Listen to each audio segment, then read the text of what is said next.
राजपुत्र ठकसेन भाग 7 काश्मीरची राणी। भपका पाहून लोक भुलतात हे ठकसेनाने पूर्णपणे ओळखले। त्यामुळे त्याने एक नवीन साहस करायचे ठरवले। शहराच्या मध्यभागी त्याने एक वाडा विकत घेतला। वाडा घेतल्याबरोबर त्याने दुरुस्तीला रंगरंगोटीला सुरुवात केली। वाड्यासाठी बराच पैसा खर्च केला। नंतर आपण काश्मीरच्या राणीचे कारभारी आहोत असे सांगून त्याने वाड्यासाठी अनेक वस्तू खरेदी केल्या। आता वाडा एखाद्या राजवाड्यासारखा झगमगू लागला। बाहेरची बैठक तर फारच छान घातली होती। झुमरे लागली होती, अत्तराचे दिवे जळत होते। एका बाजूला कारकुनांची बसायची जागा होती। तिथे जमा खर्चाच्या वया, दौती, लेखण्या हे सामान पडलेले होते। नवीन नोकरीवर ठेवलेल्या नोकरांची खूप धावपळ चालली होती। पहारेकरी पहारा करीत होते। काश्मीरची रूपसुंदर राणी लवकरच तेथे राहावयास येणार होती। ठकसेन एक दिवस अगोदर गावाबाहेर जाऊन एका उंच झाडाखाली तंबू वगैरे ठोकून परत आला। नंतर एक मेणा भाड्याने घेऊन नोकरीच्या लवाजब्यासकट तो त्या तंबूपाशी आला। आत राणीसाहेब गोशा पाळत असल्याने सारे नोकर बाहेर उभे राहिले। ठकसेनाने अदबीने दार उघडल्यासारखे केले व एक वजनदार गाठोडे त्या मेण्यात आणून ठेवले। भोयांनी मेणा उचलला आणि त्या वाड्याच्या खास अंतपुरात नेऊन ठेवला। काश्मीरची राणी राहावयास आली होती। राणीसाहेब गोशा पाळत असल्याने कारभाऱ्यांशिवाय दुसऱ्या कुणा पुरुषाला त्या भेटत नव्हत्या। त्यांची खास दासी त्यांच्याबरोबर होती। 2 दिवस मोठ्या धामधुमीत गेली। राणीने गोरगरिबांना बराच दानधर्म केला।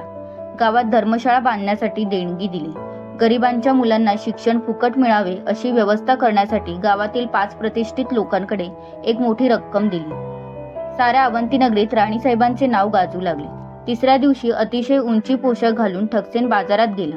बाजारातून मोतीवाले, जवाहिरे, कापड, दुकानदार, सोनार, अत्तर विकणारे वगैरे सर्वांकडून उंचीत उंची माल निवडून काढला व राणीसाहेबांना दाखवण्यासाठी म्हणून वाड्यावर रवाना केला। कच्च्या पावत्या फाडण्यात आल्या। उद्या सर्व पैसे वाड्यावरच चुकते करू असे कारभाऱ्यांनी आश्वासन दिले होते। त्यामुळे कुणालाही कसलाच संशय नव्हता। रात्र झाली। सर्व भारी माल घेऊन ठकसेन माळणीच्या घरी येऊन आरामात बसला। तो वाडा आतल्या सामानासकट त्याने एका व्यापाराला अगोदरच विकून टाकला होता। दुसरे दिवशी सर्व व्यापारी ठेवणीतले कपडे घालून वाड्यावर गेले। पण वाड्यावर होते कोण? राणीसाहेबही नाहीत, कारभारीही नाहीत, माल तर नव्हताच। वाड्यातील नोकरांनी आपल्याला यातले काहीच माहीत नाही, मात्र आमची काही तक्रार नाही, कारण कारभारी साहेब फार चांगला माणूस होता। त्याने 4 दिवसांचे काम पाहूनच आम्हाला सर्व महिन्याचा पगार आधीच देऊन टाकला आहे असे सांगितले।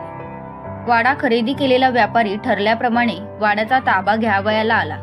म्हणजेच आता पहिल्या कुणाला एक दिडकीही परत मिळणार नव्हती। सर्वजण स्वतःलाच दोष देऊ लागले। सर्वांनी मिळून कोतवालाकडे सविस्तर तक्रार नोंदविली। आता कोतवाल खडबडून जागा झाला। आपणा सर्वांना त्याने फसवले, तेव्हा त्या बदमाशाला पकडा, त्याचा शोध करून त्याला चावडीवर घेऊन या असा हुकूम सोडला। शिपायांची धावपळ सुरू झाली।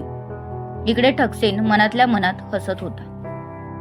श्रोतहो, या गोष्टीचा पुढचा भाग तुम्हाला ऐकायचा असेल तर आमच्या चॅनलला सबस्क्राईब करा आणि आमच्या पुढील व्हिडिओची नोटिफिकेशन तुम्हाला त्वरित मिळावी यासाठी बेल बटन दाबायला विसरू नका।